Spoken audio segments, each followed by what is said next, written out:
Kaisar Naga Abadi Chapter 1161 Bahasa Indonesia 1161 Xian Yanxing versus Xian Yanjun. Berani, kurang ajar, dan sombong. Dia mencari kematian. Biarkan aku membunuhnya. Biarkan aku melumpuhkannya dan biarkan dia merasakan hukuman paling menyakitkan di dunia. Orang-orang dari klan Xie dari keluarga kekaisaran berteriak dengan marah, melepaskan niat membunuh yang dingin. Ledakan. Tubuh Xian Yanjun meledak dengan aura yang mengejutkan. Mata indahnya dipenuhi dengan niat membunuh. Aura yang kuat menekan Lu Ming saat dia berkata dengan suara dingin, "Lu Ming, menyelamatkan hidupmu saat itu adalah kesalahan terbesar yang pernah kulakukan. Tapi tidak apa-apa, sama saja jika aku membunuhmu hari ini. Itu mungkin tidak cukup." Lu Ming tersenyum menghina. Tingkat kultivasi Xian Yanjun sangat kuat. Dia berada di puncak alam dewa spiritual tingkat ketiga. Auranya sangat kuat dan tubuhnya mengandung energi yang sangat besar. Lu Ming merasa bahwa dia bahkan lebih kuat dari anak kegelapan. Jika Lu Ming melawannya selama pengorbanan jutaan tahun, dia tidak akan memiliki kepercayaan diri untuk menang. Tapi sekarang, dia tidak peduli dengan Xian Yanjun. Lu Ming, jangan berpikir bahwa kamu adalah yang terbaik di dunia hanya karena kamu mengalahkan anak kegelapan. Jika aku bergerak saat itu, aku pasti bisa menekanmu. Xian Yanjun maju selangkah lagi. Auranya sangat kuat, dan tubuhnya bersinar dengan cahaya putih susu, membuatnya tampak lebih suci dan mulia. Mungkinkah Xian Yanjun akan melawan Lu Ming? Mata banyak orang dipenuhi dengan antisipasi. Dalam pengorbanan nasional jutaan tahun, Lu Ming telah mengalahkan banyak tokoh kuat berturut-turut, menunjukkan sikapnya yang tak terkalahkan. Pada akhirnya, saat menghadapi Long Chen, Lu Ming langsung mengaku kalah. Banyak orang menyesal karena tidak melihat siapa yang terkuat. Xian Yanjun tidak ambil bagian dalam pertempuran itu. Hal ini menyebabkan banyak orang berdiskusi secara rahasia, membandingkan Xian Yanxing dan Lu Ming untuk menebak siapa yang lebih kuat. Bagaimanapun, Xian Yanxing menduduki peringkat kedua di antara 5 raksasa di benua tengah, kedua setelah Long Chen. Dia belum pernah melawan siapapun sebelumnya, jadi sulit untuk mengatakan siapa yang lebih kuat. Apakah pertempuran akhirnya akan dimulai? Saat ini, mata Lu Ming berkedip. Kemudian, dia melambaikan tangannya dan seberkas cahaya bersinar. Xian Yanxing muncul di samping Lu Ming. Baru saja, Xian Yanxing mengirim pesan kepada Lu Ming melalui dandan, mengatakan bahwa dia ingin keluar. Lu Ming telah membiarkan Xian Yanxing keluar. Xian Yanxing menarik perhatian semua orang saat dia keluar. Di kota suci, hampir semua mata tertuju pada Xian Yanxing, lalu pada Xian Yanjun. Mereka kaget karena keduanya terlalu mirip. Kenapa wanita ini terlihat sangat mirip dengan Xian Yanjun? Keduanya sangat indah. Siapa dia? Petik 2. Aku tahu. Dikatakan bahwa Kaisar Sage saat ini memiliki 3 putri, yang semuanya tiada taranya di generasi mereka.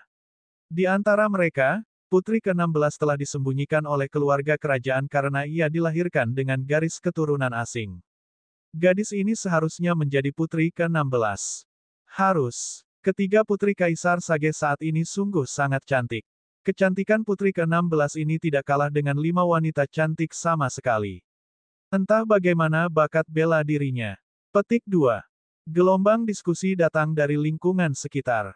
Banyak orang sudah lama mendengar nama putri ke-16, namun tidak banyak yang benar-benar melihatnya secara langsung, jadi tentu saja mereka terkejut. Jadi, kamu benar-benar meninggalkan wilayah iblis jurang bersamanya. Sekarang, menyerahlah dan kembali ke wilayah iblis jurang maut. Tetap di sini dan berburu klan Fin selama sisa hidupmu. Jangan pernah berpikir untuk berkeliaran di luar dan mempermalukan keluarga kerajaan. Xian Yanjun memandang Xian Yanxing dengan dingin. Wajah Xian Yanxing menjadi dingin saat dia menatap Xian Yanjun. Xian Yanjun, kamu tidak perlu memasang wajah sombong itu. Anda telah dicintai oleh semua orang sejak Anda masih kecil dan Anda dikelilingi oleh lingkaran cahaya. Lelucon yang luar biasa. Hari ini, aku akan menginjak kakimu dan membiarkan dunia melihat betapa lemahnya apa yang disebut kekudusan dan apa yang disebut ortodoksi. Saat suara Xian Yanxing terdengar, ki iblis yang tak ada habisnya melonjak dari tubuhnya dan aura kuatnya berbenturan dengan aura Xian Yanjun. Jika kamu ingin melawanku, maka aku akan memenuhi keinginanmu. Xian Yanjun berkata dengan dingin. Pilar cahaya suci berwarna putih susu muncul dari tubuhnya. Pada saat yang sama, ki iblis hitam muncul dari tubuh Xian Yanxing. Satu hitam dan satu putih, dua berkas cahaya bertabrakan di udara. Ledakan, awan di langit tersebar, dan angin kencang menyapu. Ayo naik dan bertarung, Xian Yanxing berkata sambil terbang ke langit. Mata Xian Yanjun tampak dingin saat dia juga terbang ke langit. Satu hitam dan satu putih, dua bayangan cahaya bertabrakan dan merobek ruang menjadi beberapa bagian. Medan kekuatan setan langit, wilayah suci 9 surga. Dua teriakan lembut terdengar saat mereka berdua menunjukkan keahlian unik mereka dan bertarung di udara. Dalam sekejap mata, mereka telah bertukar lebih dari selusin pukulan. Serangan Xian Yanxing dan Xian Yanjun sangat mirip, tetapi yang satu berasal dari Dao Iblis, sedangkan yang lainnya berasal dari Dao Suci. Bunga teratai hitam muncul di sekitar Xian Yanxing dan berubah menjadi pedang teratai. Sedangkan untuk Xian Yanjun, bunga teratai berwarna putih susu muncul di sekelilingnya. Mereka juga berubah menjadi pancaran pedang dan bertarung dengan Xian Yanxing. Pedang Qi membubung ke langit dan cahayanya terang benderang. Untuk sesaat, keduanya terlibat dalam pertarungan sengit. Semua penonton menarik napas dingin dan sangat terkejut. Dia sangat kuat. Putri ke-16 sangat kuat. Dia benar-benar bisa bertarung dengan putri ke-9. Itu menakutkan. Ternyata putri 16 yang selama ini disembunyikan juga memiliki bakat yang tiada taraf. Dia terlalu kuat. Dia jelas merupakan favorit surga di level raksasa. Generasi keluarga kerajaan memang penuh dengan talenta. Jarang sekali melihat dua raksasa dalam satu sekte.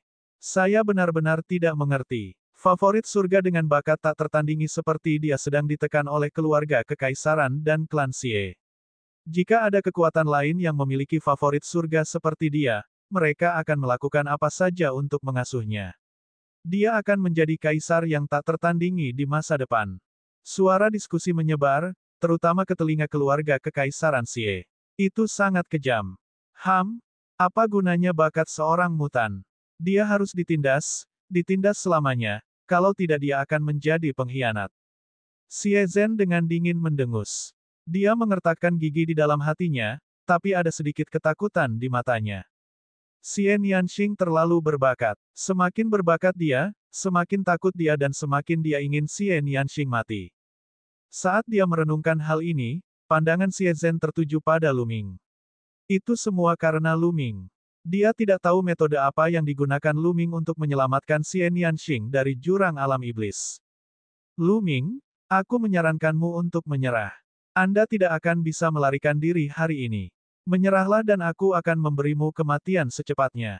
Xie Zhen berkata, niat membunuh muncul di matanya. Baiklah, kamu bisa bergerak. Jika kamu bisa mengambil salah satu gerakanku, aku akan menyerah. Luming berkata dengan nada menghina. Kamu, jangan terlalu sombong. Xie Zhen menegur dengan marah. Luming, aku akan menjatuhkanmu. Pangeran ke-8 tidak perlu melakukan apapun. Aku akan membunuhmu. Seorang pria parubaya berotot melangkah keluar. Dia memiliki aura yang kuat dan matanya dingin. Sekilas Luming dapat mengetahui bahwa ini adalah ahli di alam dewa spiritual tingkat ke-7. Baiklah, Yang Mulia Su, tangkap Luming untuk saya dan Anda akan mendapat banyak hadiah. Xie Zhen sangat gembira saat dia berkata. Pria berotot itu adalah penjaga terhormat keluarga kerajaan. Dia kuat dan memiliki budidaya alam dewa spiritual tingkat ke-7. Jika dia mengambil tindakan, Luming akan dijatuhkan dengan kepastian 100%. Kamu ingin bergerak? Baiklah, kemarilah dan terima kematianmu. Luming berkata dengan nada menghina. Kaisar Naga Abadi Chapter 1162 Bahasa Indonesia 1162 mengalahkan dewa spiritual tingkat ke-8. Mudah sekali bagi anak muda untuk mati muda jika mereka sombong. Mata Yang Mulia Su dingin. Dia mengambil beberapa langkah ke depan dan mendekati Luming dengan cepat. Aura di tubuhnya semakin kuat. Bus, cambuk lembut muncul di tangannya. Itu ditutupi dengan kait dan berkilau dingin di bawah sinar matahari. Dengan lambaian tangannya, cambuk lembut itu tumbuh dengan cepat hingga panjangnya lebih dari 10 mil. Seperti ular berbisa, ia berguling ke arah Luming. Cambuk lembut membelah udara, mengeluarkan suara yang memekakkan telinga, dan retakan mengerikan muncul di angkasa. Menghadapi serangan seperti itu, ekspresi Lu Ming tetap tenang. Tubuhnya sedikit bergoyang dan dia menghindari serangan itu. Dia melangkah maju dan menyerang Yang Mulia Su. Kamu tidak bisa melarikan diri. Jaring yang tak terhindarkan, 10.000 pembunuhan besar-besaran. Yang Mulia Su berteriak sambil menyerang dengan cambuk lembutnya.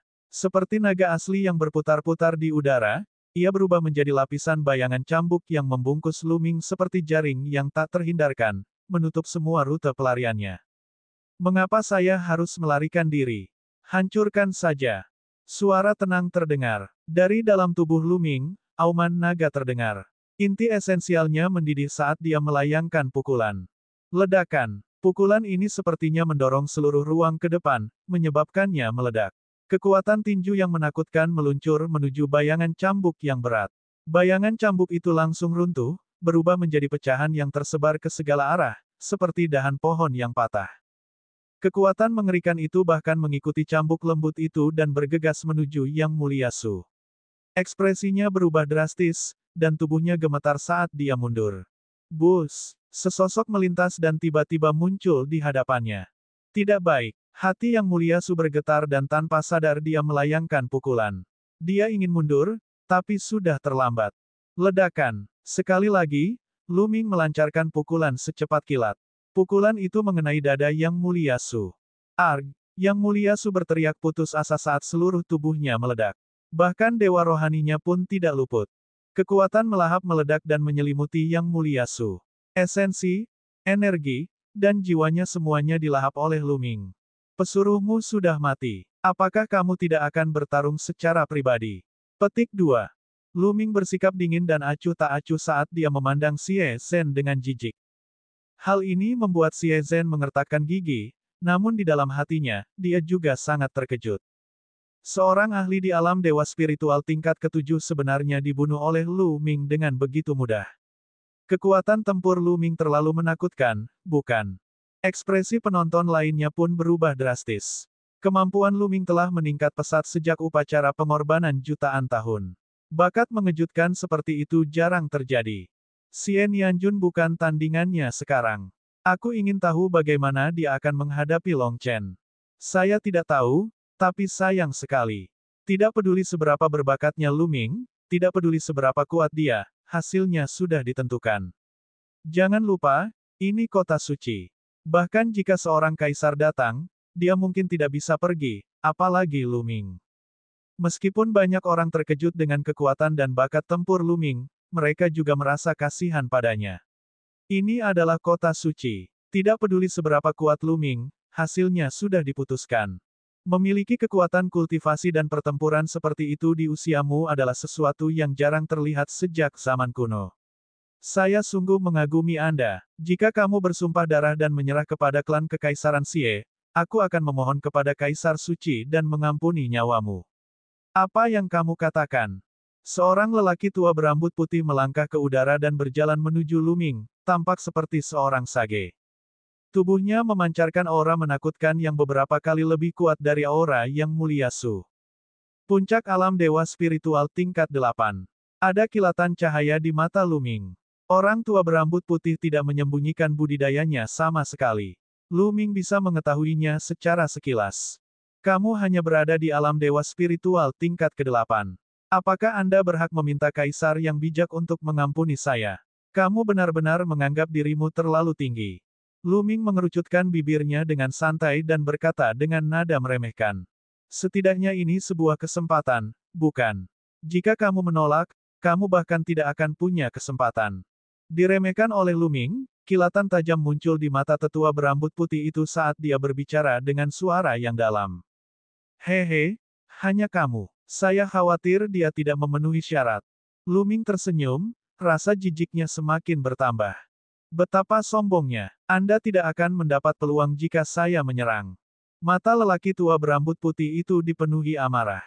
Tubuhnya memancarkan cahaya putih susu dan matanya dingin. Meskipun Lu Ming dengan mudah membunuh ahli dewa spiritual tingkat ke-7, dia berada di puncak alam dewa spiritual tingkat 8. Dia jauh lebih kuat dari dewa spiritual tingkat ketujuh dan bisa dengan mudah membunuh ahli dewa spiritual tingkat ketujuh. Oleh karena itu, dia yakin bisa menekan Lu Ming. Bagaimanapun, Lu Ming masih muda. Tidak peduli seberapa kuatnya dia, itu tidak akan terlalu keterlaluan. Suara mendesing. Seberkas cahaya pedang putih mekar dari tangan tetua berambut putih itu, menembus langit yang luas dan menuju ke arah Lu Ming.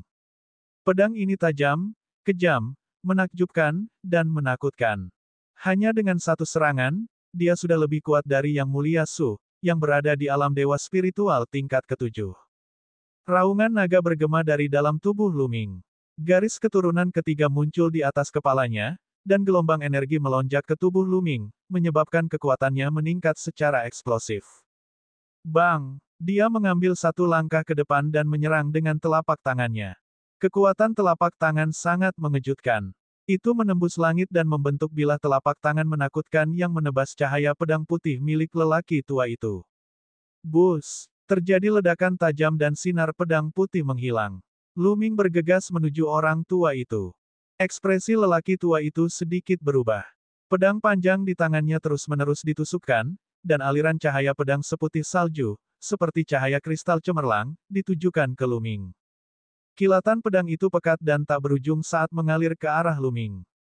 Ledakan, ledakan, ledakan. Lu Ming mengepalkan tinjunya dan terus membombardirnya. Tinju Lu Ming sepertinya telah berubah menjadi prasasti penekan penjara yang menekan segalanya. Serangkaian ledakan terdengar di langit. Kilauan pedang tetua berambut putih itu terus-menerus dihancurkan. Lu Ming menyerang sinar pedang dan menyerang yang lebih tua. Ekspresi tetua berambut putih itu berubah. Ini menjadi sangat buruk dan sangat serius. Dengan teriakan nyaring, garis keturunannya muncul. Dia melakukan fusi garis keturunan dan berubah menjadi pedang tempur berwarna putih susu. Dengan goyangan pedang tempur, semakin banyak sinar pedang tajam mengalir ke arah Lu Ming. Merusak. 9 naga muncul. Lu Ming berubah menjadi 9 naga dan bergegas, menghancurkan semua sinar pedang. Cakar 9 naga mencengkeram pedang tempur berwarna putih susu secara terus-menerus. Pedang putih susu itu bergetar hebat dan kemudian roboh, memperlihatkan tubuh asli lelaki tua berambut putih itu. Pada saat ini, tetua berambut putih berada dalam kondisi yang menyedihkan. Dia tidak lagi memiliki sikap bijak seperti sebelumnya.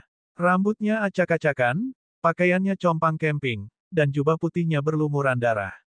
Matanya dipenuhi ketakutan saat dia dengan putus asa bergegas menuju tembok kota-kota suci.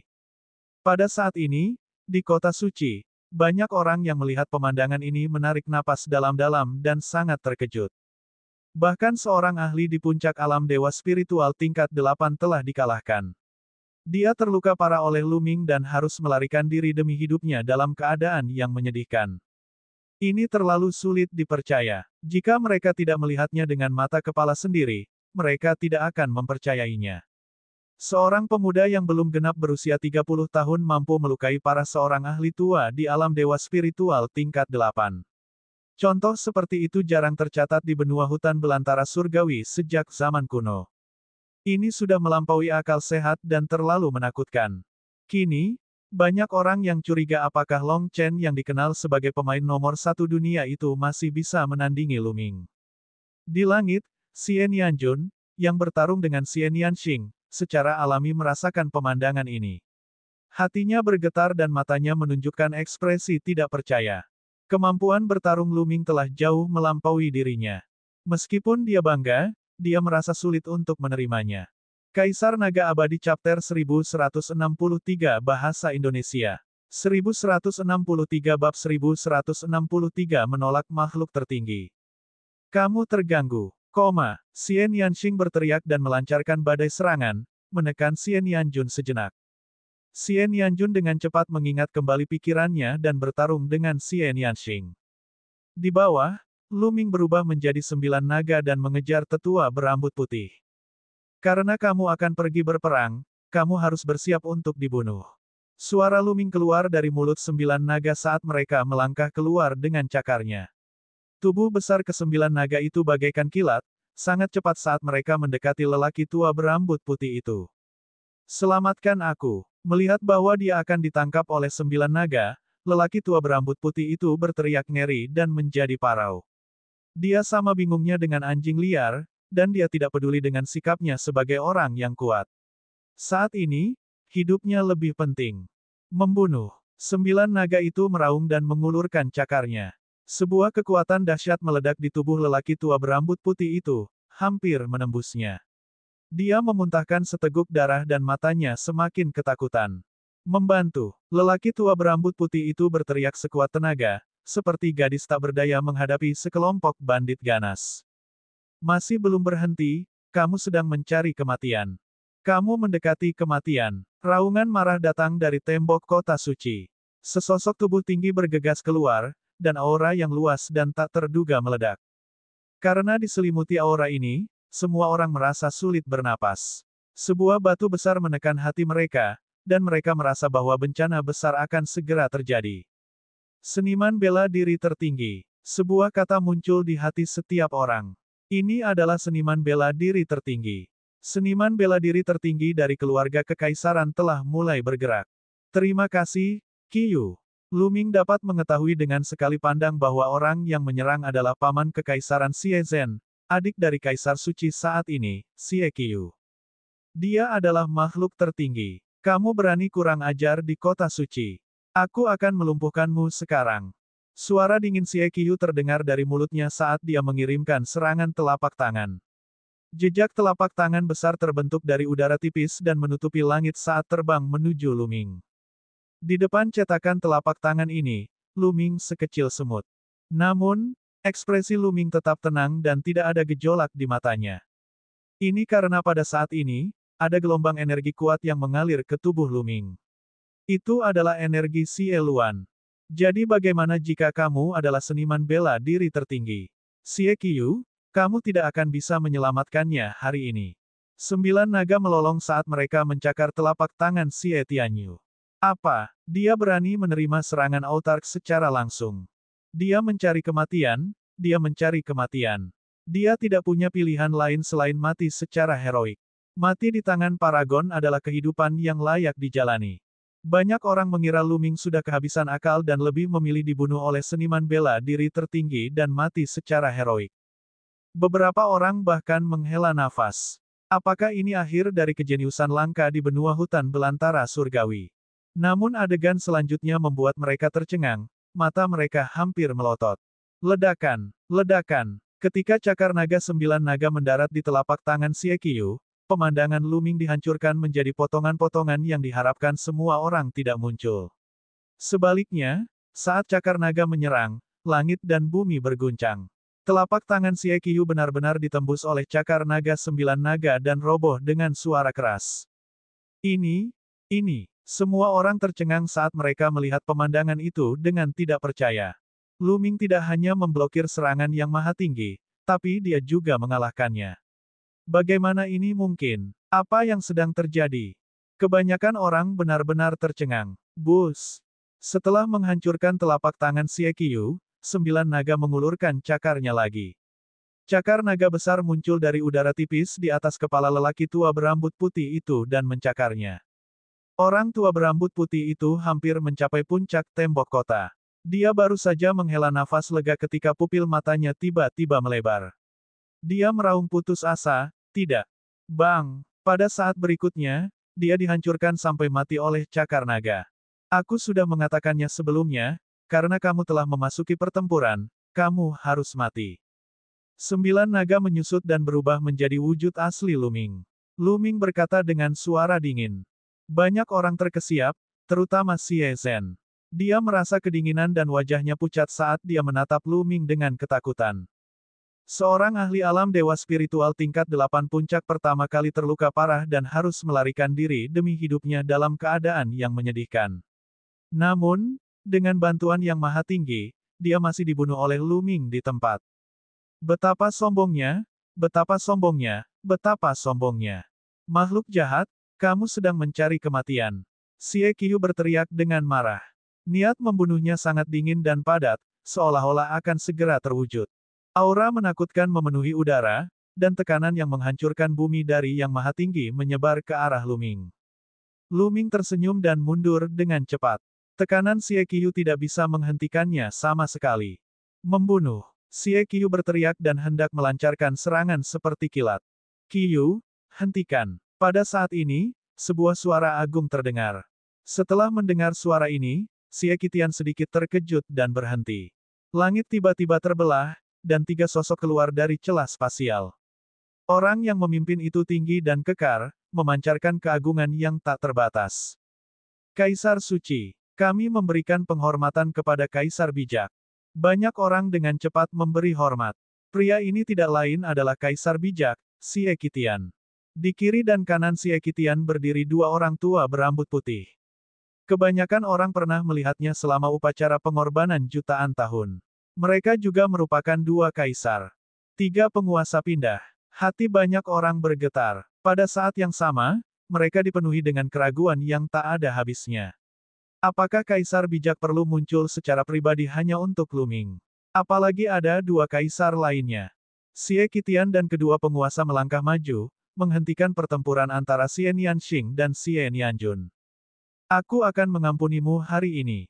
Xie Nianjun memelototi Xie Nianxing dengan niat membunuh di matanya. Kami masih belum tahu siapa yang akan melepaskan siapa. Xie Nianxing merespons dengan tegas. Setelah itu, keduanya pergi.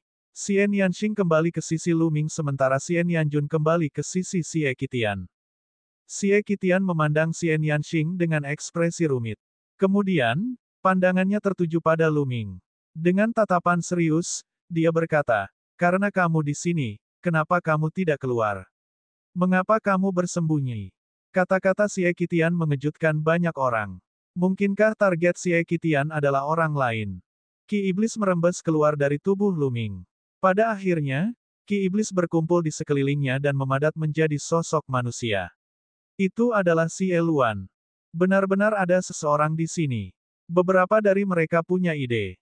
Mereka menduga bahwa kemampuan Luming untuk menahan serangan yang maha tinggi sebelumnya ada hubungannya dengan orang ini. Namun, beberapa dari mereka tercengang saat melihat Xie Luan. Mata mereka melebar dan mulut mereka terbuka semakin lebar. Pada akhirnya, seluruh tubuh mereka bergetar hebat. Tidak mungkin, bagaimana mungkin? Mengapa mereka sangat mirip? Bagaimana ini bisa terjadi? Orang-orang ini bergumam pada diri mereka sendiri, wajah mereka penuh rasa tidak percaya. Hal ini terutama terjadi pada keluarga Xie dari keluarga kerajaan, seperti Xie Zhen dan Xie Qiu. Seolah-olah mereka melihat hantu, dan mata mereka membelalak ngeri. Siapa orang ini? Mengapa orang-orang dari keluarga kekaisaran dan klan Xie tampak begitu ketakutan? Mereka yang belum pernah melihat potret atau patung Xie Lun merasa ragu. Namun, mereka segera menemukan jawabannya. Terima kasih, kekacauan. Xie Qitian perlahan dan berat melontarkan 2 kata. Kaisar Naga Abadi Chapter 1164 Bahasa Indonesia 1164 Perintah Raja Langit, Situasi Alam Purba. 2 kata pendek ini bagaikan ribuan petir yang meledak di hati setiap orang. Banyak orang yang begitu terkejut hingga hampir melompat. Apa? Xie Luan, Kaisar Langit yang kacau. Bagaimana mungkin? Bukankah prajurit Dewa Surga yang kacau sudah mati 30.000 tahun yang lalu? Kenapa kamu masih hidup? Bahkan jika dia tidak mati, dia tidak mungkin hidup selama 30.000 tahun. Apa yang sedang terjadi? Petik 2. Kota suci sedang heboh. Semua orang berteriak dan berteriak tak percaya. Itu terlalu mengejutkan. Siapa yang tidak mengetahui nama Xie Luan di faksi besar manapun? Situasi benua tengah saat ini adalah karena satu orang, Xie Luan. Tidak ada yang akan percaya jika bukan karena kata-kata Xie Qitian, sosok legendaris yang telah lama dianggap mati, ternyata muncul kembali. Hahaha, sudah 30.000 tahun. Aku tidak berharap seseorang masih mengingatku. Xie Luan tertawa. Kata-kata ini membungkam kerumunan, dan semua orang menoleh untuk melihat Xie Luan. Orang ini benar-benar Xie Luan. Bagaimana ini bisa terjadi? Xie Luan telah muncul kembali. Apakah dunia akan berada dalam kekacauan lagi? Banyak orang memiliki pemikiran yang sama. Ada juga beberapa orang yang memikirkan lebih banyak. Mereka akhirnya tahu mengapa keluarga kerajaan Xie mengaktifkan instrumen misteri surgawi untuk menangkap Luming dan mengapa mereka menawarkan harta surgawi yang melampaui kesengsaraan sebagai hadiah. Itu karena Xie Luan. Xie Luan bersama Lu Ming. Mungkinkah Lu Ming adalah alasan mengapa Xie Luan bisa kembali ke dunia? Banyak orang tidak bisa tidak memikirkan hal ini. Ya, pada saat itu, ruang di belakang Xie Luan dan Lu Ming terbuka. Dua sosok keluar. Begitu keduanya muncul, tubuh mereka memancarkan aura yang mendominasi dunia. Aura seorang kaisar. Itu adalah Kaisar Pedang Wujue dan Kaisar Pedang Guntur. Seseorang mengenali mereka berdua dan berseru. Yang lainnya terkejut. Mereka tidak menyangka akan ditarik keluar dua kaisar lagi. Apakah pertempuran antar kaisar yang menggemparkan dunia akan terjadi hari ini? Xie Qitian, kamu benar-benar hebat. Anda tahu Xie Luan telah muncul, tetapi Anda masih ingin menggunakan kami untuk menyingkirkannya dan menguji kekuatannya. Kata Kaisar Pedang Wujue dengan suara dingin. Kali ini, Sekolah Pedang Bela Diri Surgawi menderita kerugian besar. Tidak hanya banyak pembangkit tenaga listrik Dewa Roh yang terbunuh, tetapi bahkan sebuah divisi pun dihancurkan. Tidak hanya seorang seniman bela diri tertinggi yang mati dalam pertempuran, tetapi janin iblisnya juga hilang. Jika janin iblis berhasil dibudidayakan, itu akan menjadi eksistensi yang bisa melawan kaisar. Bagaimana mungkin Kaisar Pedang Wujue tidak marah? Awalnya aku tidak yakin apakah Xie Luan yang lahir. Xie Qitian menjelaskan dengan santai, tapi matanya masih tertuju pada Xie Luan. Xie Luan, aku tidak menyangka kamu masih hidup setelah ditekan selama 30.000 tahun. Anda bahkan bisa keluar ke dunia nyata. Ini benar-benar di luar ekspektasi saya. Haha, aku harus berterima kasih karena telah mengirim Lu Ming ke wilayah iblis jurang maut. Kalau bukan karena dia, aku tidak akan bisa melarikan diri. Omong-omong, kaulah yang memulainya. Aku seharusnya berterima kasih padamu. Xie Luan tertawa. Banyak orang terkejut. Ternyata alasan Xie Luan bisa kembali ke dunia nyata sebenarnya karena Lu Ming. Dengan kata lain, Lu Ming telah menyelamatkan Xie Luan. Mereka yang mengetahui cerita di dalam menghela nafas. Jika keluarga kerajaan dari keluarga Xie tidak mengurung Xie Nianxing di alam iblis jurang maut, Lu Ming tidak akan memasuki alam iblis jurang maut. Jika Lu Ming tidak masuk, bagaimana dia bisa menyelamatkan Xie Luan? Semuanya karena keluarga kekaisaran. Ironis sekali. Xie Luan benar. Jika bukan karena keluarga kekaisaran, bagaimana Xie Luan bisa melarikan diri? Xie Luan, jadi bagaimana jika kamu melarikan diri? Anda telah ditekan selama 30.000 tahun, dan vitalitas Anda telah rusak parah. Tubuh iblismu telah terluka, dan kekuatanmu masih jauh dari pulih sepenuhnya. Hari ini, aku akan membunuhmu sepenuhnya untuk mencegah masalah di masa depan. Kata Xie Qitian, niat membunuhnya yang dingin berkembang. Aura dua penguasa lainnya juga menyebar dari sisi Xie Qitian, mengunci Xie Luan untuk mencegahnya melarikan diri. Kaisar Pedang Wujue, Kaisar Pedang Guntur, kenapa kamu tidak bergabung denganku untuk menyingkirkan Xie Luan hari ini? Kaisar ini pasti akan memberimu hadiah besar. Xie Qitian memandang Kaisar Pedang Wujue dan Kaisar Pedang Guntur. Hehe, Xie Qitian, ini urusan keluarga Xiemu. Saya tidak akan terlibat. Kaisar Pedang Wujue terkekeh. Aku juga tidak tertarik. Kaisar Pedang Guntur juga menggelengkan kepalanya. Hal ini membuat mata Xie Qitian dan yang lainnya bersinar dengan niat membunuh, dan mereka tidak senang.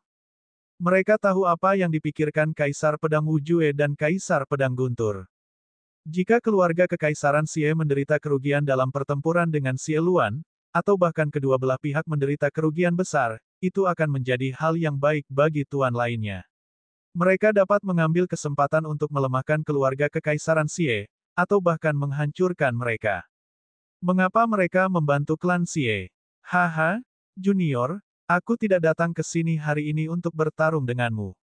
Aku di sini untuk memberimu harta karun. Xie Luan tiba-tiba tertawa. Beri dia harta karun. Kata-katanya tidak hanya membingungkan orang lain di kota suci, tetapi bahkan Xie Qitian, Kaisar Pedang Wujue, dan yang lainnya juga bingung.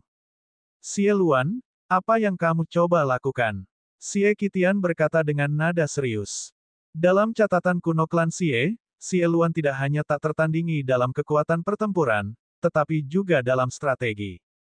Dia harus waspada. Kamu akan tahu kapan kamu melihatnya. Xie Luan tersenyum. Dia mengulurkan telapak tangannya, dan cahaya keemasan muncul darinya. Itu adalah tanda emas. Setelah muncul, ia berkembang pesat, berubah menjadi token raksasa yang tingginya 100 meter dan lebarnya puluhan meter. Sebagai gantinya, ada dua kata Raja Surgawi. Begitu mereka melihat tanda itu, mata Xie Qitian, dua penguasa keluarga kerajaan lainnya, Kaisar Pedang Wujue, dan Kaisar Pedang Guntur melebar, dan mereka dipenuhi dengan keserakahan. Tanda Raja Surgawi, ini adalah tanda Raja Surgawi. Token Raja Surgawi ada di tanganmu. Petik 2. Kaisar Pedang Wujue berteriak. Matanya terbakar karena keserakahan, dan matanya merah. Xie Qitian dan penguasa lainnya juga menatap tanda Raja Surgawi di tangan Xie Luan. Tanda Raja Surgawi. Itu adalah token Raja Surgawi yang legendaris. Beberapa pembangkit tenaga listrik Dewa Roh yang lebih tua tidak bisa menahan diri untuk tidak berseru kaget. Hal ini membuat yang lain saling memandang dengan bingung. Harta macam apa yang merupakan tanda Raja Surgawi ini? Hal itu justru membuat Kaisar cemburu. Token Raja Surgawi ini memang sangat menggoda bagi seorang kaisar. Lu Ming merenung dalam hatinya. Dalam perjalanan ke sini, Xie Luan telah menjelaskan secara singkat kepada Lu Ming tentang fungsi token Raja Surgawi. Dunia ini disebut alam primordial. Itu sangat luas dan tidak terbatas. Meskipun benua hutan belantara surgawi sangat besar, itu hanyalah sebutir pasir dibandingkan dengan seluruh alam primordial. Itu sangat kecil. Di laut, ada banyak benua lain seperti benua hutan belantara surgawi. Beberapa bahkan lebih besar dari benua hutan belantara surgawi. Ukurannya beberapa kali lebih besar, atau bahkan puluhan kali lipat, atau bahkan ratusan kali lipat. Namun, inti sebenarnya dari alam primordial, pusat sebenarnya, adalah sebidang tanah yang disebut benua Yuan. Legenda mengatakan bahwa benua Yuan adalah inti sebenarnya dari dunia Yuan. Tempat itu sangat luas dan tidak terbatas, dan luas permukaannya berkali-kali lipat lebih besar dari benua hutan belantara surgawi. Ada banyak sekali kekuatan dan ahli di sana. Kaisar adalah orang-orang biasa di sana, dan orang suci yang melampaui kaisar dapat dilihat di mana-mana. Ada sebuah faksi yang sangat besar di sana.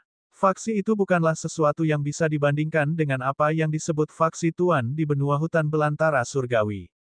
Perbedaannya seperti perbedaan antara langit dan bumi. Salah satu dari mereka dapat menghancurkan semua faksi di benua hutan belantara surgawi. Lingkungan budidaya di sana juga jauh lebih baik daripada benua hutan belantara surgawi.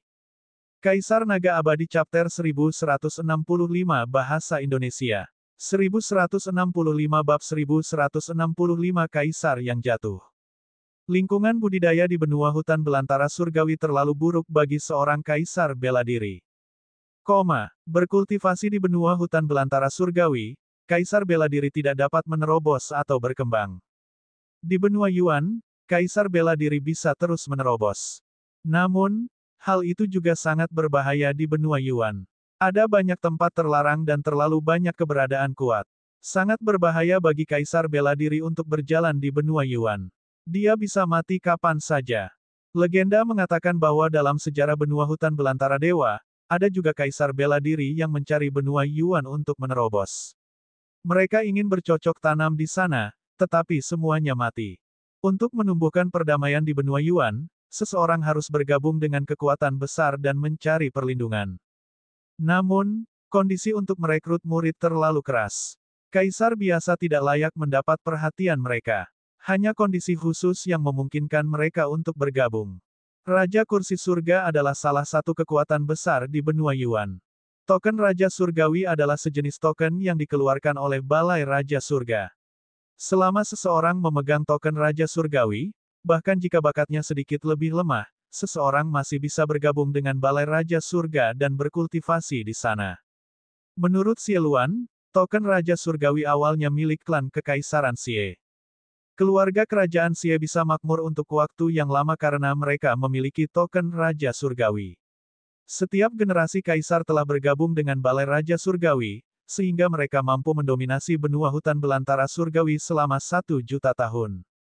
Namun, token Raja Surgawi dicuri oleh Xie Luan 30.000 tahun yang lalu. Dengan tanda Raja Surgawi, seseorang dapat bergabung dengan Balai Raja Surgawi, kekuatan besar di benua Yuan. Bagi seorang kaisar, godaan macam apa ini? Ketika seseorang mencapai alam kaisar, tujuan mereka adalah untuk terus menerobos, mencari alam yang lebih kuat, dan mendapatkan umur panjang. Jika tidak, mereka mungkin tidak dapat menerobos benua hutan belantara surgawi selama sisa hidup mereka. Siapa yang mau menyaksikan waktu mereka berakhir dan mati perlahan?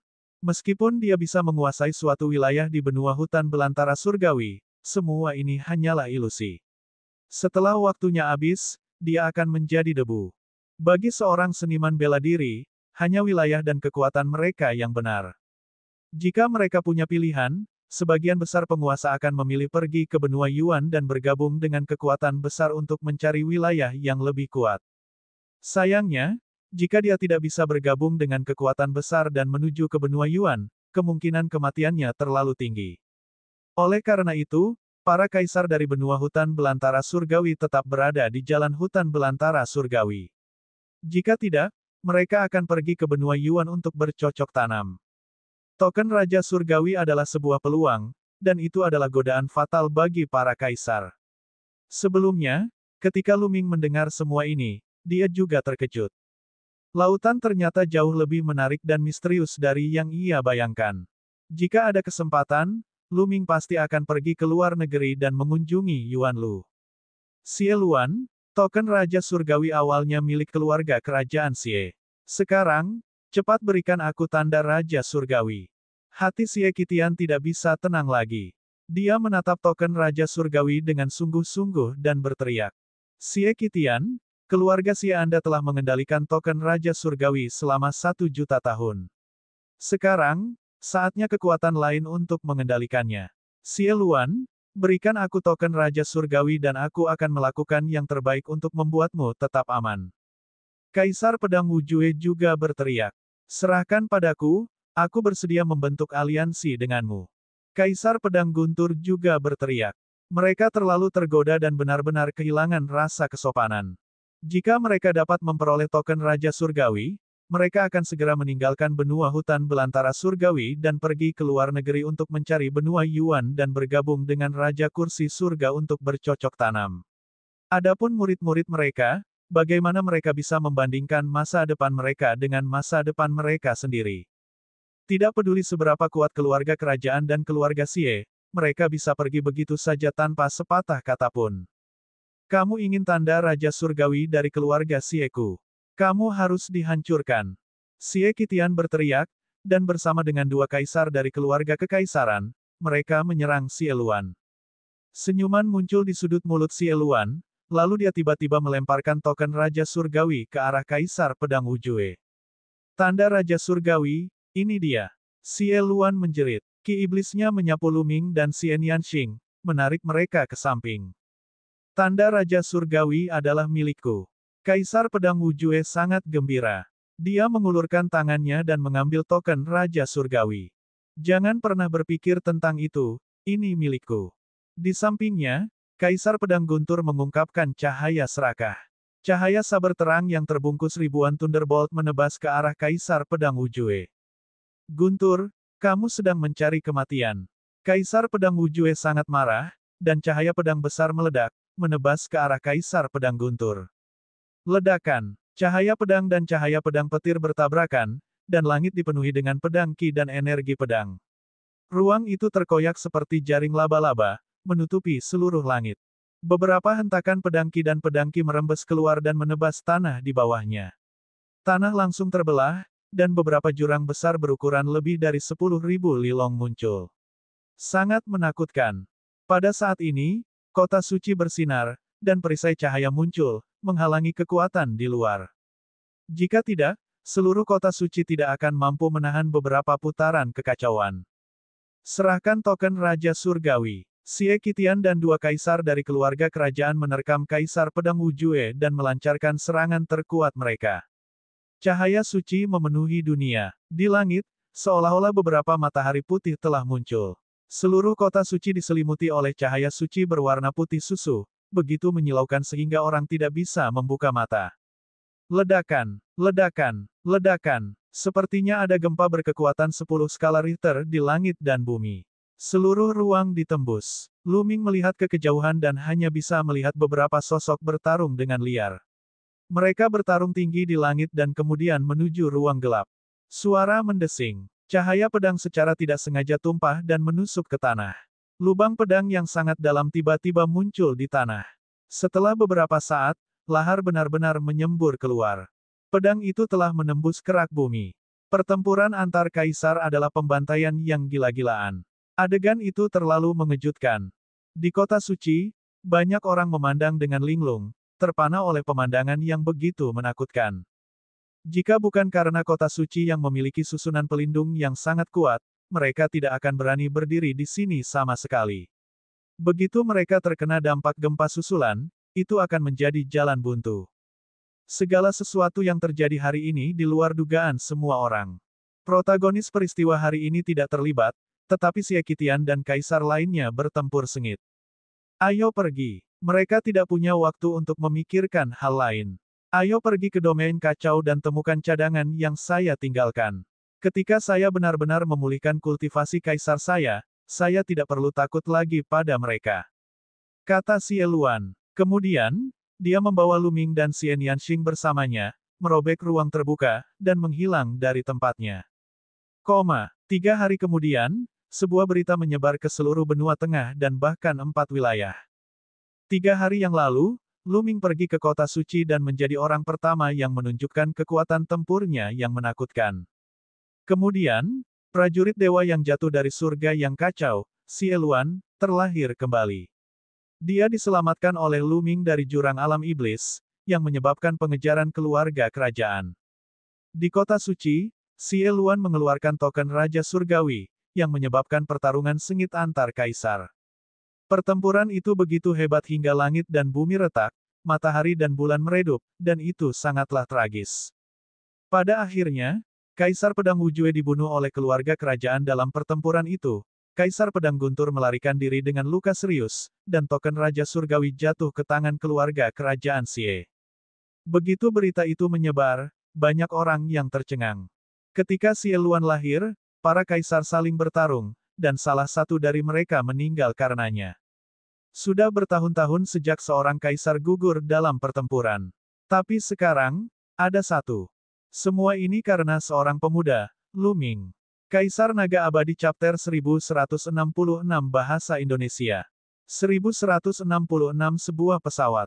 Di bagian timur benua tengah, di kota besar dekat alam kekacauan, Luming mendengar berita itu dan senyuman muncul di wajahnya. Benua tengah akan mengalami kekacauan. Sekte pedang Tianwu pasti akan menjadi gila jika kaisar pedang terbunuh.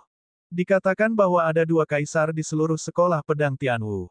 Sekarang salah satu dari mereka telah dibunuh oleh keluarga kerajaan, mereka pasti akan membalas dendam. Selain itu, tanda Raja Surgawi adalah harta karun yang membuat iri semua penguasa manusia. Penguasa mana yang tidak tergoda? Sekarang setelah diperoleh oleh keluarga kerajaan, akankah kaisar lain melepaskannya? Itu tidak mungkin. Pertempuran antar kaisar baru saja dimulai. Apa yang akan terjadi pasti akan lebih intens, dan pertarungan memperebutkan token Raja Surgawi akan semakin intens. Keluarga kerajaan dan keluarga Xie mungkin tidak dapat menyimpan token Raja Surgawi. Tentu saja, ini lebih bermanfaat bagi Luming. Keluarga kerajaan tidak lagi punya waktu untuk merawatnya. Mereka sibuk dengan urusan mereka sendiri. Manifestasi paling langsung dari hal ini adalah proyeksi instrumen rahasia surga telah menghilang. Jelas sekali bahwa keluarga kekaisaran telah menghentikan pengoperasian instrumen rahasia surga dan ingin melakukan lebih banyak upaya untuk melindungi token Raja Surgawi. Berjuang, bertarunglah sepuasnya. Luming tersenyum, naik ke udara, dan terbang menuju alam kacau. Segera, Luming terbang ke wilayah alam kekacauan. Sudah hampir 2 tahun sejak Luming datang ke alam kekacauan lagi. Namun, kultivasi Luming tidak lagi sama seperti sebelumnya. Berbagai area terlarang dan keberadaan kuat di alam kekacauan tidak lagi menjadi ancaman baginya. Luming tidak melambat sama sekali dan terbang melewatinya dengan kecepatan tinggi. Di bawah, makhluk kuat merasakan aura menakutkan di tubuh Luming dan segera mundur. Ia tidak berani melakukan gerakan apapun karena takut menimbulkan bencana. Mengikuti bimbingan Xie Luan, Luming terbang sejauh puluhan juta mil sebelum dia sampai di pegunungan gelap. Pada pandangan pertama, Pegunungan itu berwarna hitam dan dipenuhi ki iblis. Bahkan ada makhluk iblis berkeliaran di bawah. Luming menurunkan ketinggiannya dan terbang ke depan.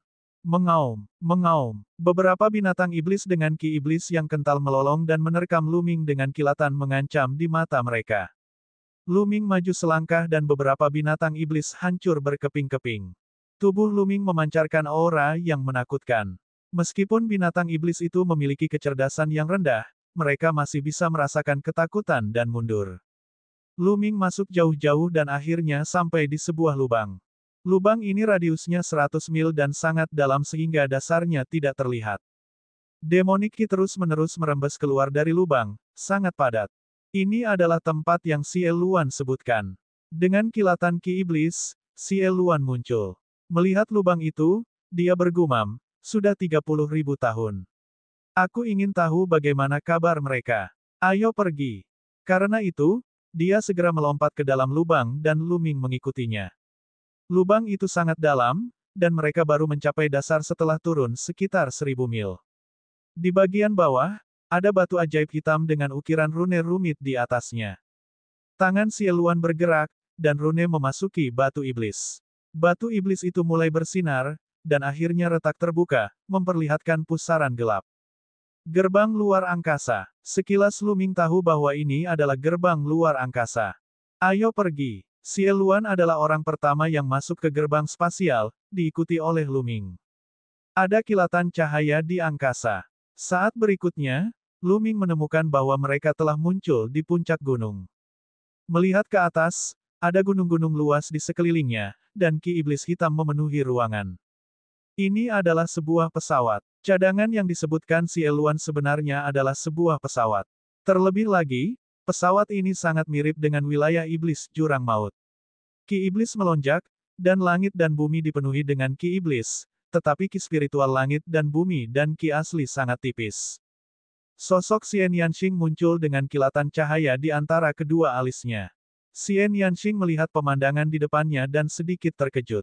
Saat itu, saya takut saya akan tertekan atau terluka parah jika gagal, jadi saya menemukan dimensi ini dan meninggalkan beberapa bawahan untuk menjaga tempat ini dan tempat bagi saya untuk pulih. Sudah 30.000 tahun. Aku penasaran bagaimana keadaannya sekarang. Petik 2. Ciel Luan menjelaskan. Siapa di sana? Kamu berani menerobos ke dalam jurang iblisku yang tak terhitung jumlahnya. Pada saat ini, teriakan nyaring terdengar. Di kejauhan, puluhan sosok terbang dengan kecepatan tinggi. Demonic Ki menyelimuti tubuh mereka, mereka sebenarnya semua adalah seniman bela diri alam embrio roh. Dalam sekejap mata, lusinan pria berbaju hitam kekar muncul di depan Luming dan yang lainnya. Semuanya menatap mereka dengan mata dingin. Namun, saat pandangan mereka tertuju pada Ciel Luan, ekspresi mereka berubah drastis. Ketidakpercayaan muncul di wajah mereka, dan mereka semua berteriak, nenek moyang iblis. Itu adalah iblis leluhur. Bagaimana mungkin, nenek moyang iblis masih hidup? Salah satu dari mereka bahkan melambaikan tangannya hingga muncul patung. Patung ini tampak persis seperti Ciel Luan, dan dipenuhi dengan ki iblis, serta aura mendominasi yang sepertinya mampu mendominasi dunia. Itu benar-benar nenek moyang iblis. Mereka berteriak tidak percaya. Di mana komandanmu? Panggil dia. Perintah Ciel Luan. Lusinan pria lapis baja saling memandang dengan mata tidak percaya. Nenek moyang iblis yang mereka bicarakan adalah Ciel Luan. Jelas sekali, mereka tidak percaya bahwa Ciel Luan masih hidup setelah 30.000 tahun. Mohon tunggu sebentar, kami akan pergi dan melaporkannya sekarang. Salah satu pria dengan budidaya tertinggi berkata, lalu berbalik dan pergi. Yang lainnya segera mengikuti, berubah menjadi puluhan lampu iblis hitam dan menghilang. Namun, setelah menunggu beberapa saat, tidak ada pergerakan sama sekali. Tidak ada yang datang. Ayo pergi dan lihat, Ciel Luan berkata sambil mengerutkan kening. Luming dan Xian Yanxing mengangguk dan mereka bertiga terbang ke depan. Setelah terbang melintasi pegunungan, sebuah kota yang sangat besar muncul di depan mereka. Saat ini, keempat sisi kota raksasa itu dipenuhi oleh para ahli. Prajurit lapis baja menjaga kota raksasa itu seolah-olah mereka sedang menghadapi musuh besar. Di antara mereka, ada lebih dari 10 yang auranya sangat menakutkan. Tertinggi. 10 orang ini semuanya adalah pembangkit tenaga listrik tingkat tertinggi. Lu Ming diam-diam terkejut. Tampaknya tempat yang ditinggalkan Si Eluan tidak bisa dianggap remeh. Sebenarnya ada begitu banyak orang berkuasa. Tentu saja, para ahli ini bukanlah orang-orang dari 30.000 tahun yang lalu. Mereka pastinya adalah keturunan dari orang-orang itu. Begitu Lu Ming dan yang lainnya tiba, semua mata di kota raksasa itu tertuju pada Si Eluan, menyebabkan keributan. Nenek moyang iblis. Dia persis sama dengan nenek moyang iblis legendaris. Mungkinkah itu benar-benar kembalinya nenek moyang Devin? Sulit dipercaya. Satu demi satu suara terdengar, dan mereka semua terkejut. Para seniman bela diri agung sangat terkejut. Aura mereka semakin kuat, dan mereka menatap Si Eluan. Di mana komandanmu? Siapa dia? Suruh dia keluar dan menemuiku. Alis Si Eluan semakin berkerut, dan suaranya yang dingin dan memerintah terdengar. Tidak ada yang menjawab, bahkan para seniman bela diri tertinggi pun tidak. Mata mereka berkedip-kedip, dan tidak ada yang tahu apa yang mereka pikirkan. Saya Si Eluan, prajurit Dewa Surga yang kacau. Mengapa kamu tidak memberikan penghormatan? Petik 2. Teriakan keras Si Eluan menyebabkan banyak pria lapis baja gemetar. Betapa beraninya. Anda benar-benar berani meniru prajurit Dewa Langit yang kacau. Anda layak dibunuh. Pada saat ini, teriakan keras datang dari dalam kota. Suara itu mengguncang dunia dan Ki Iblis melonjak ke langit, menekan lingkungan sekitar. Seorang kaisar, ini adalah tekanan dari seorang kaisar. Sebenarnya ada seorang kaisar yang bersembunyi di sini. Sosok tinggi, kekar, dan tampan keluar dari Ki Iblis dan muncul di depan Lu Ming dan yang lainnya. Matanya tertuju pada Si Eluan, sedikit terkejut, tetapi lebih dari itu, membunuh. Kaisar Naga Abadi Chapter 1167 Bahasa Indonesia. 1167 10.000 kolam setan. Lu Ming diam-diam terkejut. Sebenarnya ada Kaisar Iblis yang menunggu di sini. Dia belum pernah mendengarnya di dunia luar. Kaisar Iblis dan begitu banyak makhluk tertinggi sudah cukup untuk membangun kekuatan dominan di dunia luar dan bersaing dengan para pahlawan dunia. Hahaha, aku tidak menyangka generasi muda jurang iblis begitu baik. Sebenarnya ada seorang kaisar. Namun, bakatnya tidak buruk, dan ambisinya tidak kecil. Si Eluan tertawa terbahak-bahak. Kata-katanya sepertinya mengisyaratkan sesuatu. Jelas sekali bahwa Si Eluan mengacu pada ambisi besar pihak lain, dan bahwa mereka ingin memungkiri Si Eluan dan mendominasi dunia. Hah! Pihak lain mengenakan baju perang hitam dan memiliki Ki Iblis yang mengerikan. Dia mendengus dingin dan berkata, saya tidak tahu siapa Anda. Namun, dia begitu berani sehingga hanya tinggal selangkah lagi untuk menjadi seorang kaisar, namun dia masih berani menyamar sebagai kaisar langit yang kacau balau. Itu sungguh menggelikan. Memang benar, budidaya Si Eluan belum sepenuhnya pulih ke alam kaisar. Dia masih sedikit jauhnya, jadi auranya sepertinya belum ada di sana. Ini juga alasan mengapa dia begitu berani. Kalian, naiklah dan uji kemampuan seperti apa yang dia miliki sehingga dia berani meniru prajurit surgawi surga yang kacau. Kaisar Iblis Zanjia memandangi 10 seniman bela diri tertinggi. Ekspresi selusin seniman bela diri tertinggi berubah drastis. Untuk sesaat, tidak ada yang berani melangkah maju, dan mereka ragu-ragu. Mereka semua pernah melihat patung atau potret Si Elun, yang semuanya diukir dengan prasasti. Kehadiran dan aura surgawi Si Elun telah terukir di dalamnya, membuatnya hampir identik dengan orang di depannya. Beraninya mereka bergerak, sungguh banyak sampah. Kaisar Iblis Zanjia berteriak dengan dingin ketika dia melihat seniman bela diri tertinggi tidak berani untuk maju. Jangan kirim mereka ke kematian. Anda sangat ambisius, tetapi Anda tidak mengetahui kekuatan tempur Anda. Biarkan aku menguji kekuatan tempurmu. Si Eluan melangkah maju, ki yang sangat kuat muncul dari tubuhnya. Ki iblis yang tak ada habisnya berkumpul di atas kepala Si Eluan, seperti awan iblis. Kamu bahkan belum menjadi kaisar, dan kamu ingin melawanku. Kamu sedang mencari kematian, wilayah iblis. Kaisar Iblis Zanjia berteriak. Sebuah domain gelap yang terlihat dengan mata telanjang muncul di sekelilingnya. Dengan dia sebagai pusatnya, itu menyebar ke arah Si Elun. Itu mirip dengan medan kekuatan iblis langit Si Enyansing, tapi jauh lebih kuat. Bus! Domain hitam juga menyebar dari tubuh si Elun. Itu juga sebuah domain, dan menyebar keluar dengan dia sebagai pusatnya. Domain keduanya seperti dua gelembung udara. Ketika mereka bertemu di udara, ledakan yang memekakkan telinga terjadi. Ini adalah konfrontasi antara dua domain. Jika seorang ahli dewa roh biasa mendekat, mereka akan hancur menjadi bubuk. Membunuh. Langit Iblis 10 serangan. Kaisar Iblis Zanjia berteriak dan melangkah maju, melancarkan serangan yang kuat. Dia mengepalkan tinjunya dan mengubah telapak tangannya dari waktu ke waktu, menyerang Sieluan dengan wilayah iblisnya. Merusak. Serangan Sieluan sangat langsung. Semua otot di tubuhnya menonjol seperti senjata iblis saat dia melayangkan pukulan. Dengan satu pukulan, domain lawannya bergetar hebat dan hampir ditembus. Kemudian, tinjunya bertabrakan dengan telapak tangan lawannya. Langit meledak seperti guntur, dan kedua sosok itu gemetar dan mundur. Fisik yang abadi, itu adalah fisik yang abadi. Itu benar-benar nenek moyang iblis. Beberapa seniman bela diri agung berteriak kaget. Di benua hutan belantara surgawi, ada banyak orang yang mengembangkan jalur iblis. Ada juga lebih dari satu atau dua orang yang menjadi kaisar sebagai iblis. Namun, dalam jutaan tahun terakhir, hanya ada satu orang yang telah mengembangkan tubuh iblis abadi, dan orang itu adalah Sieluan. Penguasa iblis lainnya telah menerobos ke tingkat kedaulatan dan mengembangkan tubuh spiritual mereka, tetapi mereka tidak sekuat tubuh iblis yang abadi. Ada juga tubuh roh yang kuat dan lemah. Tubuh iblis abadi adalah salah satu jenis tubuh roh yang lebih kuat. Bahkan jika Sieluan masih tinggal selangkah lagi untuk pulih ke alam kaisar, dia masih bisa melawan kaisar biasa dengan tubuh iblis abadi dan pengalaman bertarungnya.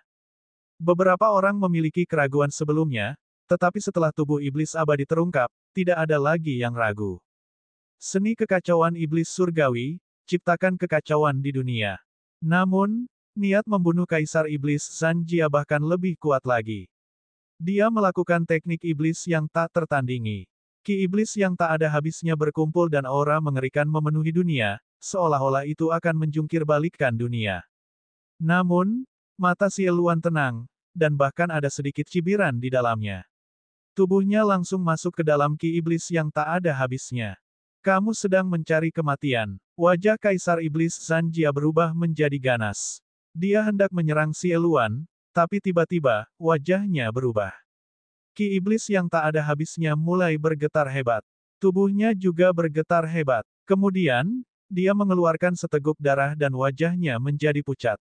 Bus! Sieluan bergegas keluar dan menyerang Kaisar Iblis Zanjia dengan telapak tangannya yang menutupi langit. Bang! Armor dari armor tempur Kaisar Iblis ditembus, dan suara patah tulang terdengar. Tapi Sieluan tidak berhenti. Dia melayangkan pukulan lagi. Pukulan ini telah mematahkan separuh tubuhnya. Teknik iblis surgawi yang kacau diciptakan olehku. Ketika saya meneruskannya ke jurang iblis, saya meninggalkan cacat sejak lama. Saya takut jurang iblis atau keturunannya akan memberontak suatu hari nanti. Suara Sieluan sangat dingin. Ketika Kaisar Iblis Zanjia menggunakan seni kacau iblis surgawi, Sieluan telah mengetahui kelemahannya dan melukainya dengan parah. Sieluan sudah menyiapkan rencana cadangan. Sieluan mencengkeram leher Kaisar Iblis Zanjia dengan cakarnya. Dia berkata dengan niat membunuh yang dingin, pengkhianat harus dibunuh. Tidak, tolong ampuni aku, nenek moyang iblis. Tolong lepaskan aku. Itu semua salah paham. Saya pikir seseorang meniru Anda, jadi saya ingin menguji Anda. Kaisar Iblis Zanjia berjuang sekuat tenaga dan memohon belas kasihan. Setengah dari tubuhnya telah hancur, tetapi sebagai seorang kaisar, dia telah mengembangkan tubuh roh dan memiliki kekuatan hidup yang menakutkan. Bahkan jika separuh tubuhnya telah hancur, dia dapat pulih dengan cepat. Bagi seorang kaisar, menumbuhkan kembali anggota tubuh yang patah adalah tugas yang sederhana. Oh, apakah begitu? Mata Sieluan masih dingin, dan ada senyum tipis di wajahnya. Ya, jika saya tahu bahwa Anda, leluhur iblis, yang turun, saya tidak akan berani bergerak bahkan jika Anda meminjamkan saya 10.000 nyali. Jangan khawatir, nenek moyang iblis. Karena kamu telah kembali ke dunia ini, aku akan setia padamu di masa depan. Teriak Kaisar Iblis Zanjia. Ah, benarkah? Awalnya, Aku akan membunuh seorang pengkhianat, tapi sekarang aku membutuhkan orang, jadi aku bisa mengampuni nyawamu. Buatlah sumpah darah dan aku akan memberimu kesempatan untuk menebus kejahatanmu di masa depan. Kata Xie Luan. Kaisar Iblis Zanjia tidak punya pilihan selain bersumpah darah untuk setia kepada Xie Luan demi menyelamatkan hidupnya. Baru pada saat itulah Xie Luan melepaskan Kaisar Iblis Zanjia. Kaisar Iblis Zanjia terengah-engah dan mulai pulih dengan ki iblis menyebar ke seluruh tubuhnya. Siapa namamu? Xie Luan bertanya pada Kaisar Iblis Zanjia. Bawahanmu, Moye, memberi hormat kepada leluhur iblis. Kaisar Iblis Lapis Baja berkata dengan hormat. Bawahanmu menyambut kembalinya leluhur Devin. Yang lain juga bersujud. Ya, saya telah terperangkap selama 30.000 tahun dan membutuhkan banyak sekali kolam iblis untuk pulih. Bawa aku ke kolam setan yang tak terhitung jumlahnya. Perintah Xie Luan. Moye, selusin seniman bela diri tertinggi, dan beberapa ahli dewa spiritual buru-buru mengangguk. Luming, gadis kecil, berkumpullah. Ada yang ingin kukatakan. Xie Luan memandang Luming dan Xie Nianxing. Keduanya mengangguk dan mengikuti Xie Luan, Moye, dan yang lainnya. Mereka terbang melintasi kota dan tiba di puncak gunung besar. Gunung ini dikelilingi oleh susunan prasasti dan telah ditutup. Ini adalah kumpulan iblis yang tak terhitung jumlahnya, salah satu kartu Tram yang ditinggalkan Xie Lun. Kaisar Naga Abadi Chapter 1168 Bahasa Indonesia. 1168 lebih dari 1 miliar batu mentah. Gadis kecil, aku sudah mengatakan bahwa jika kamu menyelamatkanku, aku akan mewariskan warisanku kepadamu. Aku tidak akan menarik kembali kata-kataku. Dengan itu, Xie Luan mengarahkan jarinya ke dahi Xie Nianxing. Cahaya hitam menyala dan dia menghilang. Saya telah mewariskan pengalaman kultivasi hidup saya dan seni iblis yang telah saya kembangkan kepada Anda. Namun, jalan setiap orang berbeda-beda. Anda bisa belajar darinya, tapi Anda tidak bisa menirunya.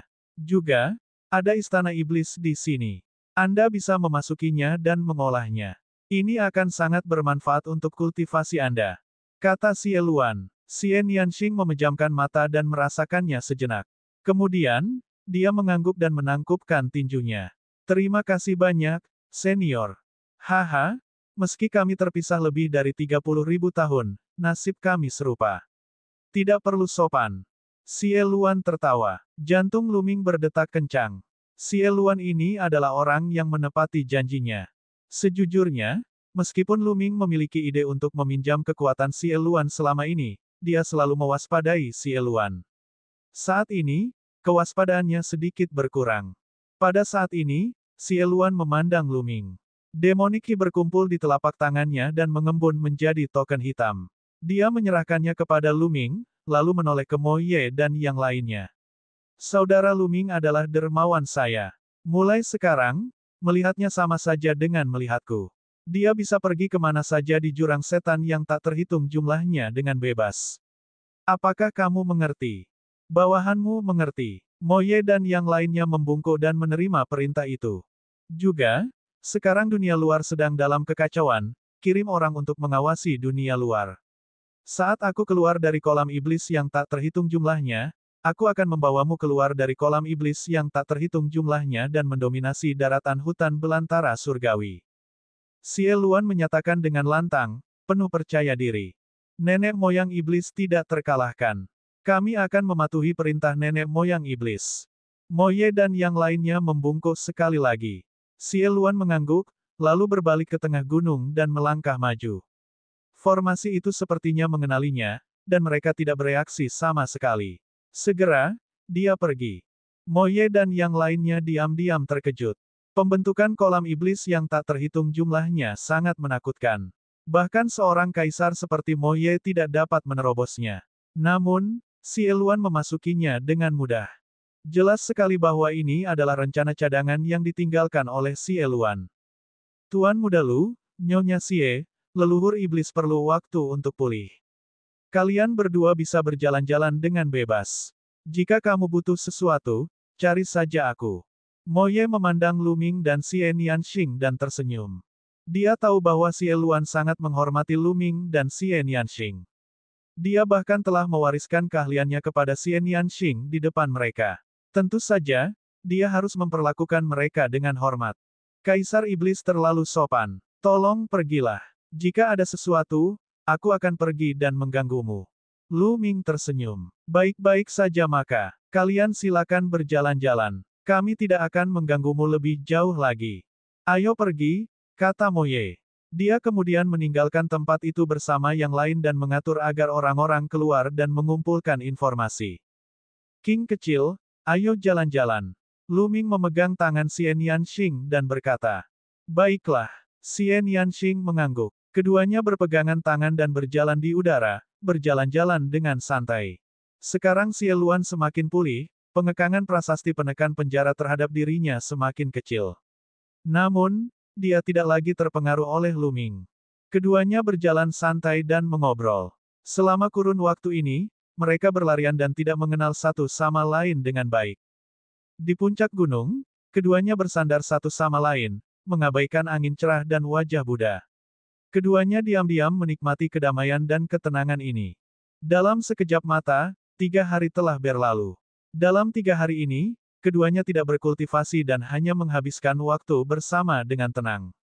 3 hari kemudian, Xian Yanxing pergi ke Istana Iblis untuk berkultivasi dalam pengasingan. Mereka tahu betul bahwa benua hutan belantara surgawi akan jatuh ke dalam kekacauan. Dalam lingkungan seperti itu, satu-satunya cara adalah meningkatkan tingkat budidaya mereka sendiri. Itulah fondasinya, akar dari semuanya. Kalau tidak, cepat atau lambat mereka akan tenggelam oleh air. Dibandingkan dengan pasukan tuan besar, mereka masih terlalu lemah. Adapun Xie Luan, mereka tahu betul bahwa itu hanya pertukaran kepentingan. Mereka telah menyelamatkan Xie Luan, dan Xie Luan mungkin membantu mereka sekali atau 2 kali, tapi itu tidak akan bertahan lama. Pada akhirnya, mereka tetap harus mengandalkan diri sendiri. Namun, sebelum Xian Yanxing mengasingkan diri, Lu Ming telah mengajarinya 9 segel gerbang dewa. Setelah mengolah 9 segel gerbang dewa, kekuatan tempur Xian Yanxing akan menjadi lebih kuat. Xian Yanxing memasuki pengasingan di Aula Iblis. Lu Ming berada di puncak gunung tidak jauh dari segudang kolam iblis, bersiap untuk berkultivasi dalam pengasingan. Namun, masih ada satu hal lagi yang harus dilakukan sebelum dia mengasingkan diri. Dengan lambaian tangannya, setumpuk cincin penyimpanan muncul. Cincin penyimpanan ini ditinggalkan oleh musuh yang dia bunuh selama periode waktu ini. Banyak dari mereka yang ditinggalkan oleh pembangkit tenaga listrik dewa spiritual tingkat tinggi. Lu Ming tidak menghitungnya selama ini. Sekarang dia punya waktu, dia bisa melihatnya. Sambil berpikir, Lu Ming memasuki diagram gunung dan sungai dan mulai menyortir dan menghitung barang-barang di cincin penyimpanan. Setelah menghitung, meskipun Lu Ming sudah siap mental, dia masih tercengang dengan jumlah kekayaannya. Ada lebih dari 1 miliar batu mentah. 1 miliar batu permata mentah, betapa besarnya kekayaan itu. Haha, itu cukup untuk kugunakan dalam waktu lama. Lu Ming sangat gembira. Selain itu, ada juga banyak kristal niat dengan berbagai tingkatan, yang semuanya sangat berharga. Lu Ming tidak menggunakan beberapa kristal makna mendalam tingkat rendah, tingkat menengah, dan bahkan tingkat tinggi, tetapi dia akan meninggalkannya untuk klan Lu, Hua Qi, dan yang lainnya. Itu akan sangat berguna baginya. Selain itu, terdapat berbagai macam pil spiritual, obat spiritual, ramuan spiritual, senjata spiritual, dan lain sebagainya. Lagi pula, ada lusinan pembangkit tenaga listrik dewa spiritual tingkat tinggi di antara mereka. Kekayaan yang mereka tinggalkan terlalu mengejutkan. Lu Ming menyeringai lebar. Dia memisahkannya ke dalam kategori yang berbeda dan menyimpannya. Selama periode ini, Dandan mencium aroma ramuan roh dan bergegas mendekat. Lu Ming memberinya ramuan roh agar dia pulih. Setelah menghitung, Lu Ming mulai memahami alam maksud langit dan bumi di bawah pohon kuno pemahaman jalan dengan bantuan kristal makna yang mendalam. Sekarang Lu Ming memiliki cukup batu permata mentah, dia dapat menggunakannya untuk meningkatkan budidayanya selama dia memiliki terobosan di alam esensi langit dan bumi. Waktu berlalu dengan cepat, dan dalam sekejap mata, 3 bulan telah berlalu. Suatu hari, Lu Ming merasakan sesuatu. Dia keluar dari diagram gunung dan sungai dan melihat ke arah kolam iblis yang tak terhitung jumlahnya. Awan iblis berkumpul di langit di atas kolam iblis yang tak terhitung jumlahnya, dan ki iblis memenuhi langit. Tekanan yang tak tertandingi menyebar. Lu Ming tahu bahwa si Eluan telah keluar dari pengasingan. Weng weng weng. Mata Lu Ming bersinar. Dia bisa merasakan pecahan prasasti penekan penjara itu sedikit bergetar. Sambil berpikir, Lu Ming naik ke udara dan terbang menuju kolam segudang iblis. Hu, ki iblis melonjak dan akhirnya berkumpul, dan sosok si Eluan muncul. 3 bulan kemudian, aura si Eluan sangat menakutkan, luas, dan tak terduga. Setiap ototnya sepertinya memiliki kekuatan penghancur yang dapat menghancurkan segalanya. Lu Ming mengerti bahwa si Eluan telah pulih sepenuhnya ke alam kaisar. Lu Ming tidak tahu sejauh mana pencapaiannya. Saat ini, Mo Ye dan yang lainnya juga telah terbang. Namun, si Eluan melambaikan tangannya, dan mereka semua berhenti di kejauhan, tidak mendekat. Bus! Pada saat ini, pecahan prasasti penekan penjara terbang keluar dari tubuh Lu Ming. Ia tumbuh dengan cepat hingga seukuran gunung, terbang menuju si Eluan dan melayang di atas kepalanya. Ledakan. Tiba-tiba, si Eluan memukul pecahan prasasti penjaga penjara dengan telapak tangannya. Fragmen itu mulai bergetar hebat. Kaisar Naga Abadi Chapter 1169 Bahasa Indonesia. 1169 membentuk aliansi dengan si Eluan. Bang, bang, bang, koma. Kemudian si Eluan terus memukul pecahan prasasti penekan penjara. Setelah 36 tamparan berturut-turut, pecahan prasasti penjaga penjara terbang kembali ke Lu Ming dan melayang di atas kepalanya. Lu Ming merasakan dengan hati-hati dan menyadari bahwa si Eluan telah sepenuhnya melepaskan diri dari penindasan pecahan prasasti penekan penjara. Dia benar-benar bebas. Si Eluan telah mengatakan sebelumnya bahwa dia hanya bisa membebaskan diri dari penindasan pecahan prasasti penekan penjara setelah pulih ke alam kaisar. Si Eluan menghela nafas panjang, matanya bersinar karena kegembiraan. Dia telah ditekan oleh prasasti penekan penjara selama 30.000 tahun dan akhirnya melarikan diri. Lu Ming memandang si Eluan dan tidak mengatakan apapun. Pada saat ini, si Eluan juga sedang melihat Lu Ming. Mata mereka bertemu, dan masing-masing memiliki pemikirannya sendiri. Setelah beberapa saat, si Eluan menjadi orang pertama yang berbicara. Lu Ming, bagaimana kalau kita membentuk aliansi? Lu Ming sedikit terkejut. Sekarang si Eluan telah sepenuhnya lolos dari pengaruh pecahan monumen pertahanan penjara. Lu Ming telah memikirkan banyak hal yang akan dikatakan si Eluan. Dia bahkan mempertimbangkan untuk menjadi bermusuhan dan tidak mengenalinya. Namun, dia tidak pernah menyangka si Eluan benar-benar ingin membentuk aliansi dengannya. Si Eluan adalah pria yang mendominasi dunia. Kultivasinya telah pulih ke alam kaisar, dan dia memiliki bawahan yang kuat seperti Mo Ye. Dia sangat kuat. Adapun Lu Ming, dia hanya berada di alam dewa spiritual tingkat keempat. Mengapa si Eluan perlu membentuk aliansi dengannya? Apa yang dimaksud dengan aliansi? Itu berarti kedua belah pihak setara dan sejajar. Lu Ming tidak dapat memahaminya. Pada saat ini, pikiran yang tak terhitung jumlahnya melintas di benak Lu Ming. Lu Ming, aku tahu kamu sangat terkejut. Sejujurnya, dengan kemampuan Anda saat ini, Anda tidak memenuhi syarat untuk membentuk aliansi dengan saya. Namun, bakatmu adalah sesuatu yang belum pernah kulihat sebelumnya. Di masa depan, aku mungkin membutuhkan bantuanmu. Si Eluan sepertinya telah membaca pikiran Lu Ming dan menjelaskan. Apa kondisi spesifik Anda? Kata Lu Ming. Sejujurnya, dia juga sangat tergoda untuk membentuk aliansi dengan si Elun. Dia masih lemah. Bahkan jika sekte jimat-jimat tidak terjebak, mereka tidak memiliki kaisar untuk melindungi mereka. Akan sulit bagi mereka untuk melawan pasukan Tuan. Dia sangat membutuhkan bantuan yang kuat. Jika dia benar-benar bisa membentuk aliansi dengan si Eluan dan berdiri sejajar tanpa dibatasi oleh si Eluan, itu akan menjadi pilihan yang baik. Syaratku sangat sederhana. Aku memperhatikan masa depanmu. Dengan bakat Anda, 100% pasti Anda akan menjadi kaisar. Mungkin tidak terlalu sulit bagi Anda untuk melampaui saya di masa depan. Dengan bakat Anda, benua hutan belantara surgawi bukanlah akhir Anda. Di masa depan, kemungkinan besar Anda akan keluar dari benua hutan belantara surgawi. Syarat saya adalah jika Anda keluar dari benua hutan belantara surgawi di masa depan dan bergabung dengan kekuatan besar di benua Yuan, Anda harus memikirkan cara untuk membuat saya bergabung dengan kekuatan besar itu. Xie Luan berbicara, menyatakan kondisinya. Kata-kata Xie Luan sangat lugas, dan jelas dia tertarik dengan masa depannya. Ini seperti investasi. Dia ingin berinvestasi di Luming. Penggarap harus mengejar puncak seni bela diri dan bertarung melawan surga.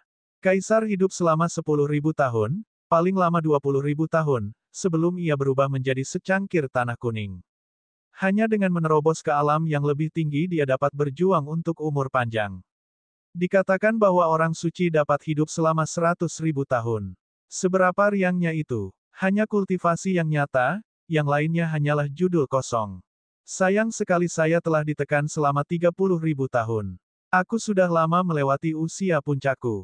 Tidak mungkin bagi saya untuk bergabung dengan kekuatan besar seperti benua Yuan. Xie Luan menghela nafas, matanya dipenuhi kerinduan.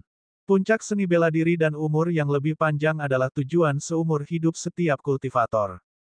Lu Ming bisa mendengar ketidakberdayaan dalam kata-kata Xie Luan. Awalnya, dengan bakat Xie Luan, jika dia tidak ditekan selama 30.000 tahun, dia bisa bergabung dengan kekuatan besar di benua Yuan. Tapi sekarang, hal itu mustahil. Dia membutuhkan bantuan. Oleh karena itu, dia mengusulkan syarat seperti itu kepada Lu Ming. Bakat Lu Ming lebih tinggi dari sebelumnya. Lu Ming, inilah kondisiku. Jika Anda menyetujuinya, kami akan membentuk aliansi dan memiliki kedudukan yang setara.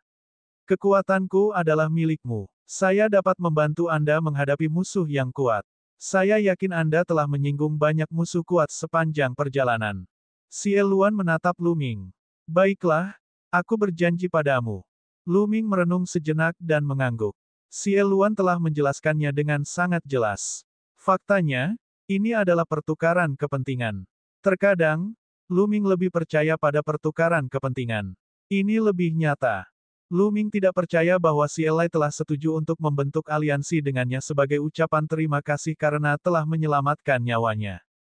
Baiklah, Xie Luan sangat gembira. Dia melambaikan tangannya ke udara, dan pola prasasti berwarna darah yang rumit muncul. Aku akan bersumpah darah sekarang untuk membentuk aliansi denganmu, Lu Ming. Xie Luan sangat tegas. Dia segera mengambil sumpah darah untuk membentuk aliansi dengan Lu Ming. Setelah itu, Lu Ming juga menemukan sumpah darah. Haha, kalian semua, kemarilah.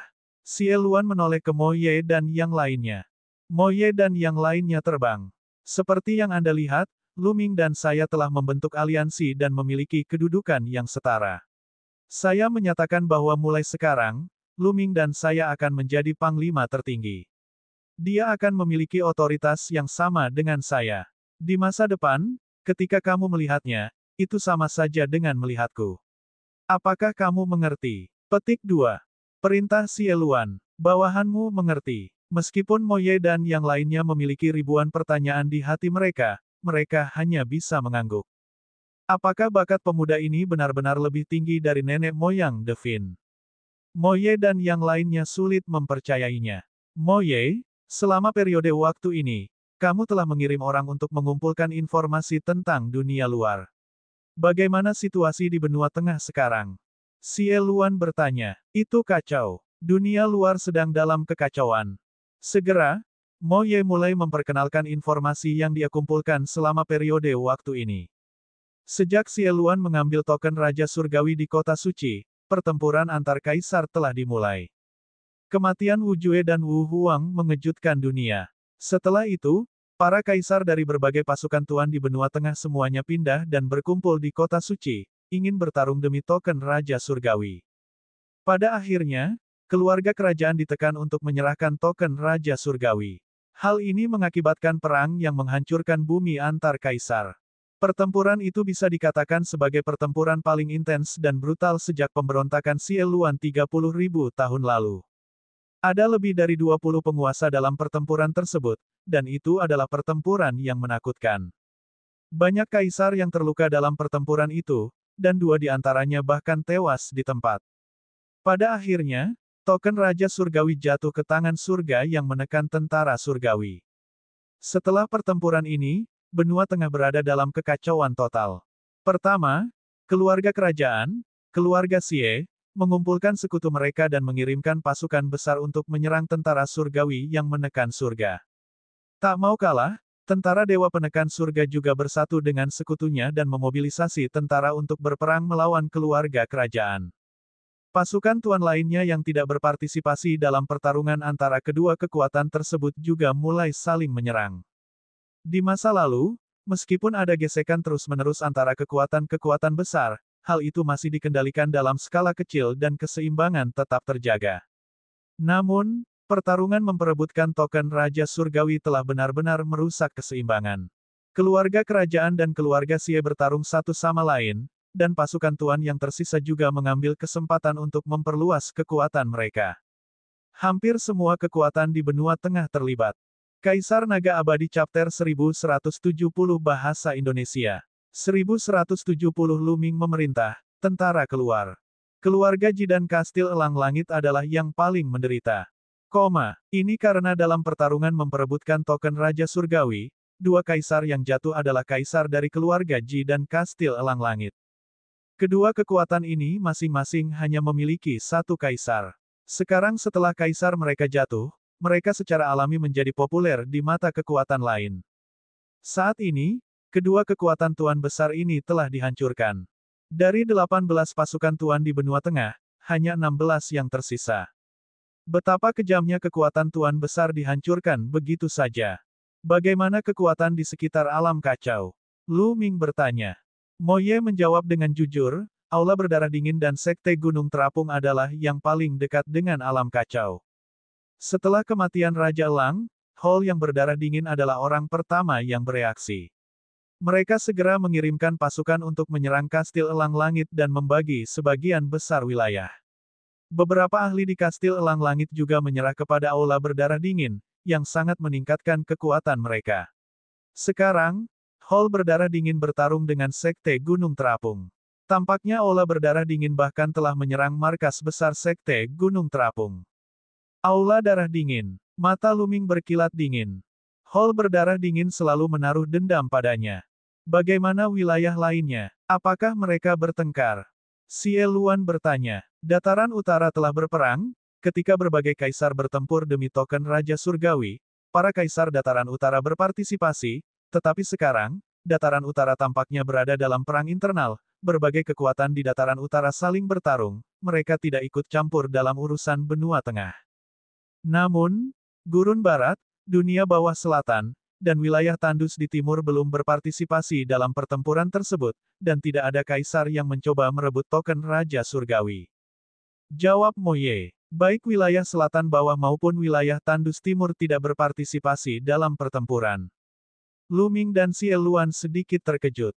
Masih dapat diterima bahwa Gurun Barat tidak berperang. Karena sejarah Gurun Barat sangat panjang, ada rumor yang mengatakan bahwa Gurun Barat mempunyai latar belakang yang sangat besar dan sepertinya ada hubungannya dengan lautan. Namun, aneh bahwa baik wilayah selatan bawah maupun wilayah tandus timur tidak mengirimkan satupun kaisar. Hal ini terutama berlaku bagi para kaisar dunia bawah di dunia bawah selatan. Mereka semua sangat kuat, jahat, haus darah, dan serakah. Di hadapan tanda Raja Surgawi, dia sebenarnya acuh tak acuh. Kaisar benua timur tidak berpartisipasi. Ini sangat tidak normal.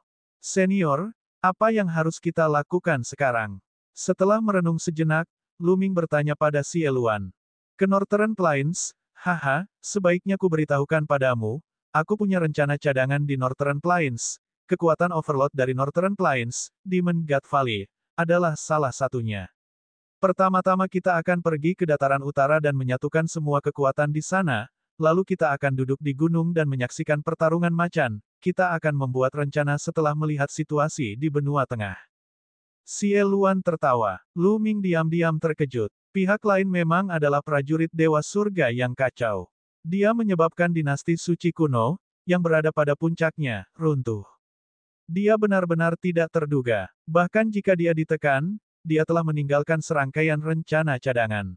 Tapi untuk pergi ke dataran utara, kita perlu menggunakan formasi teleportasi antar wilayah pasukan Overlord. Sekarang sedang terjadi perang, siapa yang mau menggunakan formasi teleportasi antar wilayah kita? Kita harus menghancurkan salah satu pasukan Tuan untuk menggunakan formasi teleportasi antar wilayah mereka. Lu Ming berbicara. Dia tahu apa masalahnya. Haha, itu benar. Jadi, kita harus menghancurkan salah satu dari dua kekuatan, Aula Darah Dingin dan Gunung Terapung.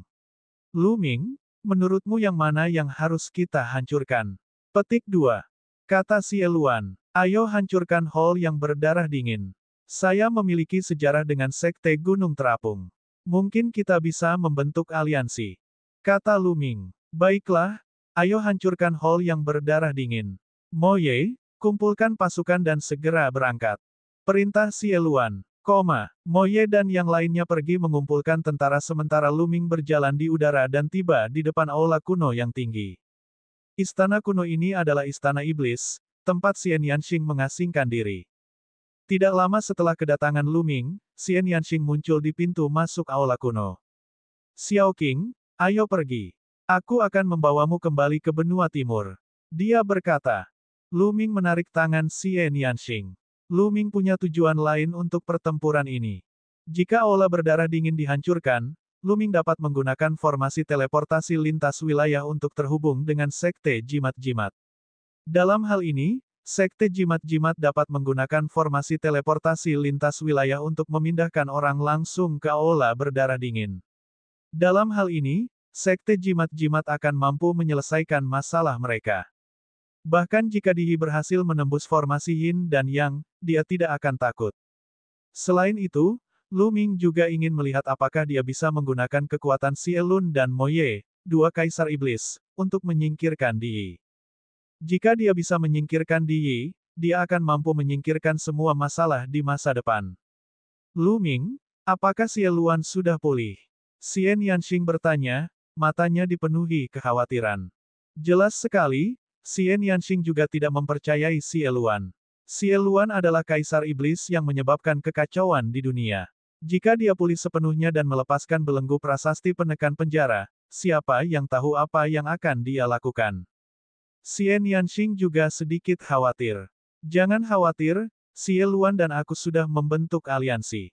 Lu Ming kemudian memberitahunya tentang aliansi antara Xie Luan dan dia. Setelah mendengar ini, Xian Yanxing merasa lega. Ledakan, ledakan, ledakan. Kuku besinya terinjak di udara. Kekosongan di jurang setan yang tak terhitung jumlahnya bergetar, dan ki iblis melonjak ke langit. Pasukan yang terdiri lebih dari 100.000 tentara, mengenakan baju perang dan menunggangi binatang ajaib yang kuat, melompat ke langit, menyebabkan udara bergetar. Tentara 100.000 terdiri dari para elit di atas tingkat samudra spiritual. Ini sudah setara dengan pasukan-pasukan Tuan.